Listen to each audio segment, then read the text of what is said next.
Hello दोस्तों, आप सभी लोगों को जय मसीह की। दोस्तों, आज की वीडियो में हम सभी लोग जानेंगे कि प्रभु यीशु मसीह का जन्म गौशाले में क्यों हुआ।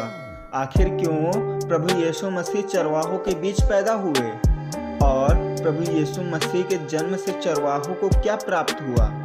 तो जिसके कान हैं वह सुन ले कि आत्मा कलीसियाओं से क्या कहता है। दोस्तों, अगर हम इतिहास में देखें तो उन दिनों चरवाहों को नीची श्रेणी में रखा जाता था।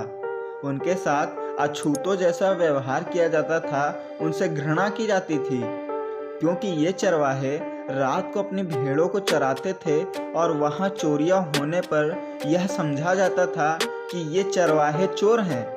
इतना ही नहीं, यदि इतिहास में देखें तो पाएंगे कि न्यायालय में किसी चरवाहे की गवाही मान्य नहीं होती थी। इसका मतलब यह था कि उन पर विश्वास नहीं किया जाता था।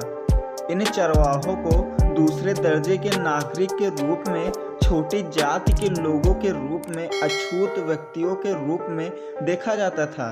परंतु जब प्रभु यीशु मसीह का जन्म हुआ तो परमेश्वर ने अपने दूत को चरवाहों के पास भेजा।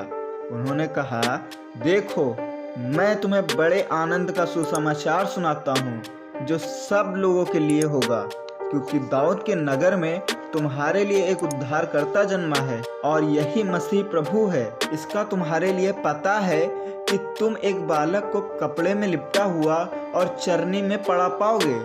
लिखा है, जब चरवाहों ने स्वर्गदूतों का दर्शन पाया तो वे उत्साह से भर गए और बालक राजा को दंडवत करने के लिए चल दिए।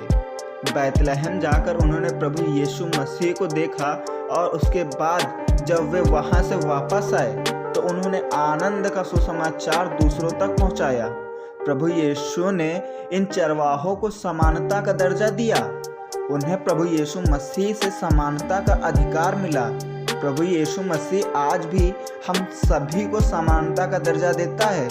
जब हम प्रभु यीशु मसीह पर विश्वास करते हैं, उसके अनंत जीवन को स्वीकार करते हैं, जब हम यह मान लेते हैं कि हमारे जीवन का, हमारे पापों का उद्धारकर्ता प्रभु यीशु मसीह है, तब फिर कोई अछूत नहीं रह जाता, कोई छोटी जाति का नहीं रह जाता, कोई ऊंचा कोई नीचा नहीं रह जाता, कोई गरीब या कोई अमीर नहीं रह जाता। बहुत सी संस्कृतियों में पुरुष को प्रधानता का अधिकार होता है।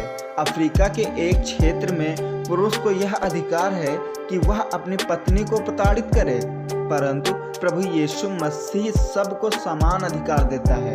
ना कोई पुरुष ना कोई महिला, सबको उद्धार प्राप्त करने का समान अवसर है। प्रभु यीशु मसीह ने कहा, हे सब बोझ से दबे हुए और थके हुए लोगों, मेरे पास आओ। सब लोग, स्वर्गदूतों ने भी कहा, तुम्हारे लिए उद्धारकर्ता जन्मा है। यह सुसमाचार सबके लिए है कि एक उद्धारकर्ता का जन्म हुआ है। यह प्रभु यीशु मसीह है जो हमको समानता का दर्जा देता है। यानी कि जो संसार के लोग थे, जो चरवाहों को नीची जात का समझते थे, उनको अछूत समझते थे, लेकिन परमेश्वर ने उनको अछूत नहीं समझा। परमेश्वर ने उनको नीची जाति का नहीं समझा, बल्कि परमेश्वर ने उनको बराबर का दर्जा दिया। जैसा कि हम सभी लोग आज परमेश्वर की आराधना कर सकते हैं, हम सभी लोग अपने मन से परमेश्वर को धन्य कह सकते हैं। हालेलुया। परमेश्वर इस वचन के द्वारा आप सभी लोगों को बहुतायत से आशीष दे।